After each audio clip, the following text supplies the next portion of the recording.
Let's say, everyone knows a big resolution is always to lose weight. Okay. So a lot of times people will they'll start thinking about it in early December. And late December, early January, they're like, yep, here we are, we're doing it. But they had no time, or they spent no time planning on what they wanted to do. What gym are we going to? What kind of workouts are we going to do? Are we going to eat better? What the heck are we going to do? So a lot of people, including me before, you just jump into something and you really just don't have a plan for what you got to do in order to accomplish that goal. Yeah, and I think everybody's intentions are always good. Everybody wants to be better, make a change, have their life better in some way, shape, or form. And I think it all comes down to answering the question, each and every one of us is, what is your why? What is your vision? What is your mission on your time on this planet? And really reassessing. I always like the mindset of that you are the director of your own movie. Okay. So you at any time can change the script because it's your movie. And so, how are we going to change this into the movie we want to live in?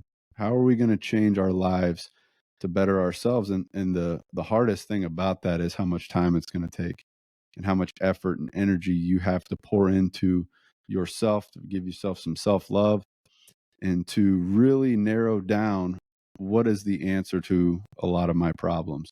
And it's all within us. We control that.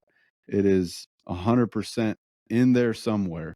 And I think it's just maybe writing down some goals. What do you want your life to look like? What does it feel like to live the life you want to feel? And that is my biggest this is one of my favorite episodes. I know we're only episode 5, but I think this is the core principle to self-growth and self-healing is, what do you want to feel? Life is a feeling process. And what do you want your life to feel like in 20, 30, 40 years? Or how about in the next 5 years? Yep. Nothing good can happen overnight. You're not going to dramatically win the lottery and your whole life's going to change because you're still going to have those core root problems.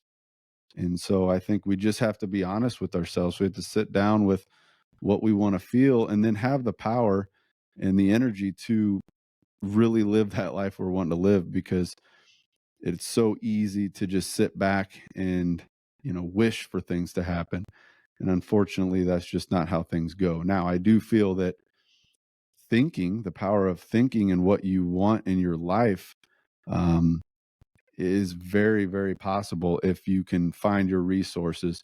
And we've talked about this before. Find a mentor, find a coach, find somebody that's going to give you that encouragement Get that to support. push you.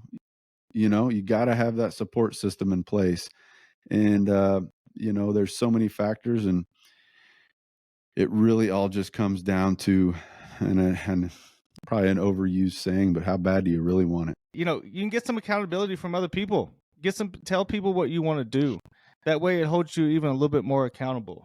100%. You have to, like we just said, find a support system, and get some answers on which direction you need to go. But yeah, you see these, and I think it's so important to start thinking about next year. It doesn't mean you have to sit here and have all these goals planned out right now. It's just the mindset of, okay, here we are late in the third quarter. This year's almost over. We're coming down to the end. How do we want to finish, and how do we want to start the next year? And again, it's the power of thinking.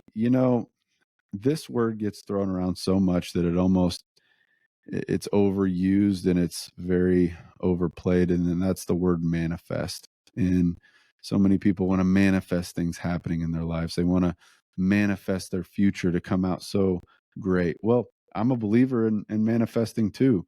However, the core principle to manifesting is a feeling. It's a thought that you can create to prepare your body, because we talk about this all the time. Your body is following what your thoughts go.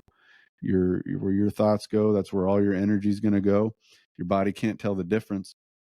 Again, I will say that over and over. Your body follows your mind. And so what happens is we see these, before and after pics of somebody losing weight, somebody making a life change, and we're like, good for them. That's awesome. I want to do that. But what we don't see in that picture is the true drive that individual had to make the change. There was something that tipped him over, and made him go and a lot of guys, you know, I know one in particular, Tony Robbins, talks a lot about that threshold. You hit that threshold, and then bang, you make that decision and you stick with it. And